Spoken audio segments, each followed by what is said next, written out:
السلام علیکم ورحمۃ اللہ وبرکاتہ۔ اعوذ باللہ من الشیطان الرجیم، بسم اللہ الرحمن الرحیم۔ وَإِنْ خِفْتُمْ شِقَاقَ بَيْنِهِمَا فَابْعَثُوا حَكَمًا مِّنْ أَهْلِهِ وَحَكَمًا مِّنْ أَهْلِهَا إِنْ يُرِيدَا إِصْلَاحًا يُوَفِّقِ اللَّهُ بَيْنَهُمَا إِنَّ اللَّهَ كَانَ عَلِيمًا خَبِيرًا۔ محترم سامعین کرام، سورۃ النساء سورہ نمبر 4 اور اسی صورت سے ابھی آپ کے سامنے آیت نمبر 35 تلاوت کی گئی۔ آپ تمام کو یہ بات معلوم ہے کہ تسلسل کے ساتھ لگاتار قرآن کریم کے آیات کو ترتیب کے ساتھ ہر روز آپ کے سامنے تلاوت کیا جاتا ہے، اس کا ترجمہ اور اس کی تفسیر آپ کے سامنے پیش کی جاتی ہے۔ سب سے پہلے ہم اپنے رب العالمین کا شکر و احسان ادا کرتے ہیں اور ہر طرح کی تعریفیں، ہر طرح کی بڑائی، بزرگی، عظمت اور کبریائی اللہ تبارک و تعالیٰ کے لیے لائق و زیبا ہے کہ الحمدللہ آج پہلا روزہ ہم لوگوں کا شروع ہو گیا ہے، ہم لوگوں نے سحری کر لی ہے۔ اور خوش قسمتی کی بات اور خوش نصیبی کی بات یہ ہے کہ اللہ تبارک و تعالیٰ نے سحر کرنے کے بعد جو سحری ہم لوگوں نے کیا ہے، اس کے بعد ہم لوگوں کو اللہ کے بارگاہ میں آ کر کے فجر کی نماز جو ہمارے اوپر فرض ہے، اللہ نے ہم لوگوں کو ادا کرنے کی توفیق عنایت فرمائی۔ اور ہم اللہ سے یہ بھی دعا کرتے ہیں کہ جو ہمارے عبادات ہو رہے ہیں اور جو ہونے والے ہیں، اللہ تعالیٰ ان تمام کے اندر ہم لوگوں کے دلوں میں اخلاص پیدا فرمائے اور ان تمام عبادتوں کو اللہ تبارک و تعالیٰ قبول فرمائے، آمین۔ جس طرح سے ہم لوگوں نے رمضان میں جد و جہد کا آغاز کیا ہے، رمضان کا مقصد ہی یہ کہ جو جذبہ ابھی دکھ رہا ہے یہ رمضان کے بعد بھی دکھنا چاہیے، لہٰذا یہ ایک مہینہ جو ہے وہ کمپلیٹ ٹریننگ ہے، اور اس ٹریننگ کے بعد جو آنے والے ایام ہو اس میں بھی اللہ تبارک و تعالیٰ کو راضی کرنے کے لیے ہمیشہ انسان کو تیار رہنا چاہیے۔ سامعین کرام، ابھی ہم نے آپ کے سامنے سورۃ النساء سورہ نمبر 4 آیت نمبر 35 تلاوت کی۔ اس کا ترجمہ یہ ہے کہ اگر ان دونوں کے درمیان تمہیں اندیشہ ہو کہ انبن ہو رہا ہے تو مرد کی طرف سے ایک فیصلہ کرنے والا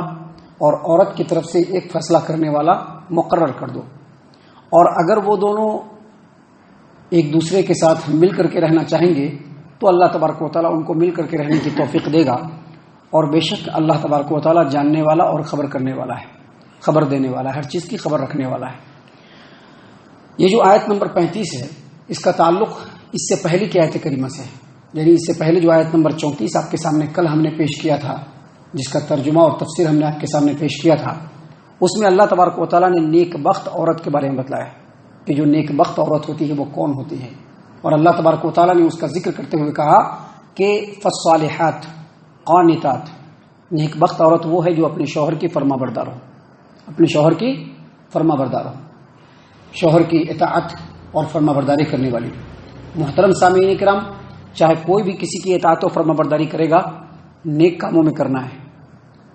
غلط کاموں میں، ناجائز کاموں میں، قرآن و حدیث کے خلاف کاموں میں کوئی بھی کسی کی فرما برداری نہیں کرے گا، کیونکہ اس دنیا میں جتنے بھی انسان ہیں، مرد ہو یا عورت، بڑے ہو یا بچے، سب اللہ تبارک و تعالیٰ کے بندے ہیں، اور سب کا سب سے زیادہ حق سب کے اوپر اللہ تبارک و تعالیٰ کا ہے۔ تو اللہ تبارک و تعالیٰ نے کہا کہ نیک بخت عورت وہ ہے جو اپنے شوہر کی اطاعت و فرما برداری کرنے والے ہو، اور اس کے بعد آگے فرمایا حافظات للغیب، شوہر باہر جاتے ہیں، کام کرنے کے لیے جاتے ہیں، کبھی کبھی کسی غرض سے اپنے شہر سے بھی باہر 2-4 روز کے لیے جاتے ہیں، تو کہا کہ نیک بخت عورت وہ ہے جو اپنے شوہر کی غیر موجودگی میں اللہ تبارک و تعالیٰ کی حفاظت و نگرانی میں اپنے آپ کی بھی حفاظت کرے اور شوہر کے مال کی بھی حفاظت کرے، اپنے آپ کی بھی حفاظت کرنا ہے، اپنی عزت و آبرو کی بھی حفاظت کرنا ہے، اپنے نفس کی بھی حفاظت کرنا ہے،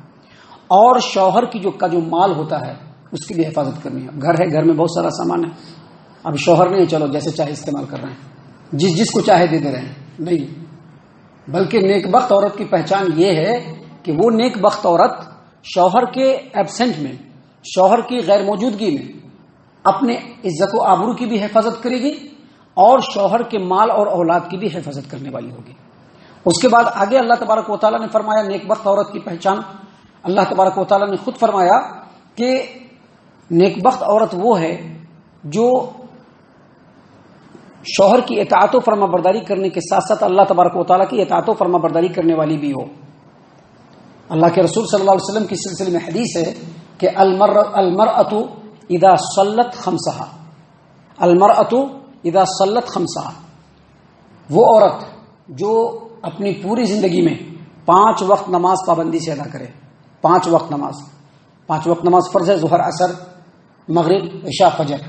تو یہ 5 وقت کی نماز اگر پابندی سے ادا کرے، المرأۃ اذا صلت خمسہا وصامت شہرہا، اور یہ جو رمضان کا مہینہ گزر رہا ہے جس میں روزہ فرض ہے، اس کے 1 مہینے کا وہ روزہ رکھ لے اپنی پوری زندگی میں، وَأَحْسَنَتْ فَرْجَهَا، اور اپنے عزت و آبرو کی حفاظت کر لے،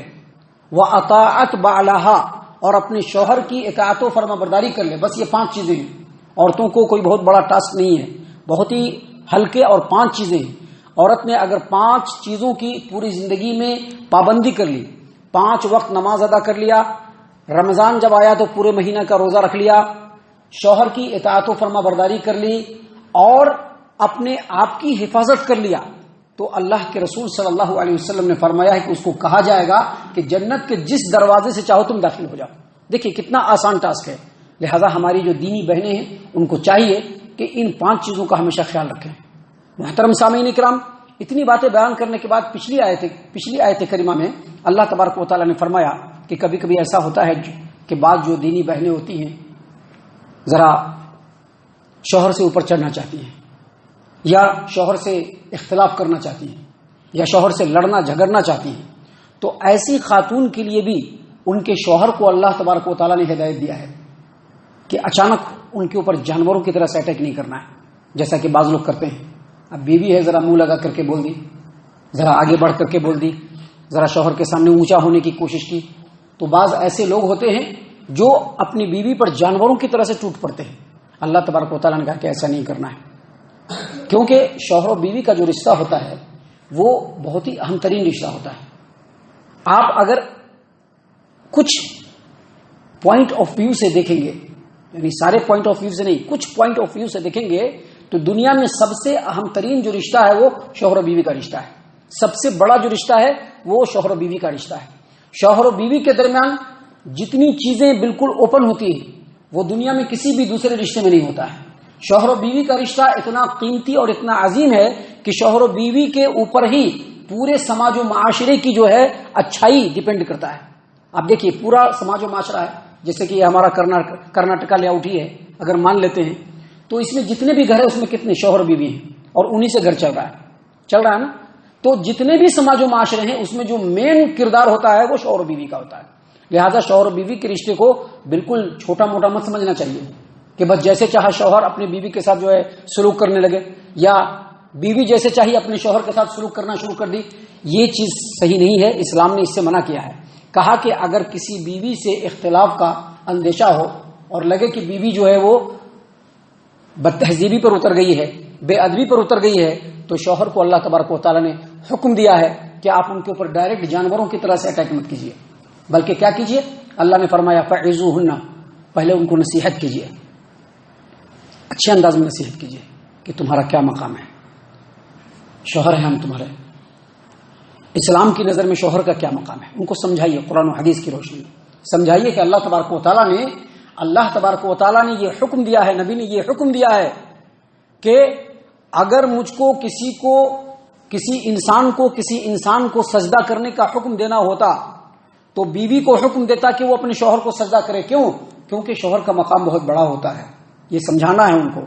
بتانا ہے کہ اللہ تبارک و تعالیٰ نے شوہر کو تمہارے سر کا تاج بنایا ہے، لہذا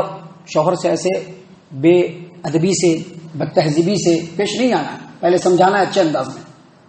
اگر سمجھانے کے بعد بھی نہ سمجھے تو اللہ تبارک و تعالیٰ کے رسول صلی اللہ علیہ وسلم نے اور خود اللہ تبارک و تعالیٰ نے یہاں پر بیان فرمایا ہے کہ ان کو ان کے بستر پر چھوڑ دیجیے، گھر سے نہ نکالیے، جانوروں کی طرح سے مت ماریے۔ اگر مارنا بھی ہے، تیسرے اسٹیپس میں اگر مارنا بھی ہے تو ایسے انداز میں مارنا ہے کہ نشان نہیں پڑنا چاہیے اور برا بھلا بھی نہیں کہنا ہے۔ یہ ساری نصیحتیں مرد و عورت دونوں کے لیے۔ اور اس کے بعد اللہ تبارک و تعالیٰ نے کہا کہ اگر بیوی اطاعت و فرما برداری کرنے پر آمادہ ہو جائے تو پھر اب آپ بیوی کو ستانے کا کوئی حق نہیں رکھتے ہیں۔ اتنی بات بیان کرنے کے بعد چونکہ سماج و معاشرے کے قانون کے تعلق سے باتیں اس صورت کریمہ کے اندر اللہ تبارک و تعالیٰ نے بیان فرمائی ہے، اتنی بات بیان کرنے کے بعد اللہ تبارک و تعالیٰ نے فرمایا کہ وَإِنْ خِفْتُمْ شِقَاقَ بَيْنِهِمَا. اب کبھی کبھی ایسا ہوتا ہے کہ بعض شوہر و بیوی کے درمیان انبن جو ہوتا ہے وہ بڑھتے ہی چلا جاتا ہے. ایک تو دونوں کی ناسمجھی ہوتی ہے، شوہر کی بھی ناسمجھی ہوتی ہے، بیوی کی بھی ناسمجھی ہوتی ہے، اور ناسمجھی کی وجہ سے جو اختلاف ہوتا ہے وہ بڑھتے چلا جاتا ہے، خطرناک روپ اختیار کرتا چلا جاتا ہے. دونوں میں سے کوئی بھی برداشت کرنے کے لیے تیار نہیں ہے، دونوں میں سے کوئی بھی ایک دوسرے سے جھکنے کے لیے تیار نہیں ہے. تو جب دونوں کے اندر انبن ہونے کا بہت زیادہ خوف ہو جائے، بہت زیادہ اندیشہ ہو جائے، تو اللہ تبارک و تعالیٰ نے فرمایا ہے کہ فَبْعَثُوا حَكَمًا مِّنْ أَهْلِهِ وَحَكَمًا مِّنْ أَهْلِهَا. مرد کی طرف سے ایک آدمی اور عورت کی طرف سے ایک آدمی آ جائے. انٹینشن کیا ہو، ارادہ کیا ہو، حالات کو دیکھ کر کے دونوں میں صلح کرانا ہے. انٹینشن یہ نہیں کہ دونوں میں تفرقہ ڈالنا ہے، کیونکہ میں نے پہلے بتلایا کہ یہ جو رشتہ ہے بہت ہی مضبوط رشتہ ہے. اس رشتے کے اوپر پورے سماج و معاشرے کی بنیاد ہے. سماج و معاشرے کے اندر جو بھی اچھائی اور خوبی ہے شوہر و بیوی کے رشتے کی وجہ سے ہی ہے. اسی لیے اللہ تبارک و تعالیٰ نے فرمایا کہ دو آدمی مقرر کیا جائے،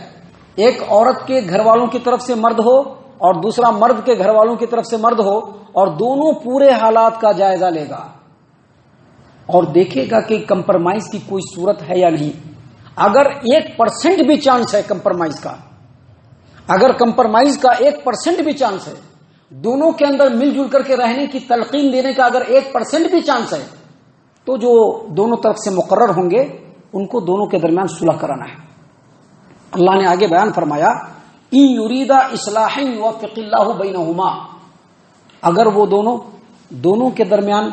صلح مصالحت چاہیں گے، اللہ صلح مصالحت کی توفیق دے گا. اس سے یہ پتا چلا کہ شوہر و بیوی کے رشتے میں چاہے کتنا بھی کٹاس آ جائے، کتنی بھی پریشانی آ جائے، اگر شوہر و بیوی یہ چاہ لیں کہ ہم کو ایک ساتھ مل کر کے رہنا ہے، تو اللہ تبارک و تعالیٰ اس میں ہی ایک صورت نکال دے گا. کیونکہ اللہ تبارک و تعالیٰ جو چاہے کرے گا. اللہ کو صرف کہنا ہوتا ہے کہ ہو جا، اور وہ ہو جاتا ہے. اور اس کے بعد اللہ تبارک و تعالیٰ نے فرمایا ان اللہ کان علیما خبیرا. بے شک اللہ تبارک و تعالیٰ جاننے والا ہے اور ہر چیز کی خبر رکھنے والا ہے. اس کو معلوم ہے کہ شوہر و بیوی کا رشتہ اتنا مضبوط ہے کہ پوری زندگی شوہر کو بیوی کی ضرورت ہے اور بیوی کو شوہر کی ضرورت ہے، پوری زندگی. اسی لیے اللہ تبارک و تعالیٰ نے کہا کہ 1% بھی چانس ہو ایک ساتھ رہنے کا تو ایک ساتھ رہنے کی کوشش کرنی چاہیے. سامعین کرام، اس صورت کریمہ میں آگے اللہ تبارک و تعالیٰ نے اور بھی بہت ساری باتیں ہماری ہدایت و رہنمائی کے لیے بیان فرمائی ہے، جو انشاءاللہ کل اور کل کے بعد کے درسوں میں ہم آپ کے سامنے پیش کریں گے. اللہ تبارک و تعالیٰ سے دعا ہے کہ اللہ تبارک و تعالیٰ ہم تمام کی نیکیوں کو قبول فرمائے، ہمارے روزوں کو قبول فرمائے، ہمارے صدقات و خیرات کو قبول فرمائے. ہم جو کچھ نیک اعمال انجام دے رہے ہیں اللہ تبارک و تعالیٰ اس کو قبول فرمائے. اللہ تبارک و تعالیٰ ہمارے حالات پر رحم فرمائے، ہمارے معاملات کو درست فرمائے، ہمارے گھروں میں خیر و برکت عطا فرمائے، ہمارے گھروں کے تمام مرد و عورت کو اللہ تبارک و تعالیٰ نیک بخت بنائے، اللہ اور اس کے رسول صلی اللہ علیہ وسلم کی اطاعت و فرما برداری کرنے والا بنائے. جو کچھ ہم نے سنا ہے اس کے اوپر غور و فکر اور تدبر کرنے کے ساتھ ساتھ ان باتوں کے اوپر عمل کرنے کی توفیق عنایت فرمائے. آمین یا رب العالمین.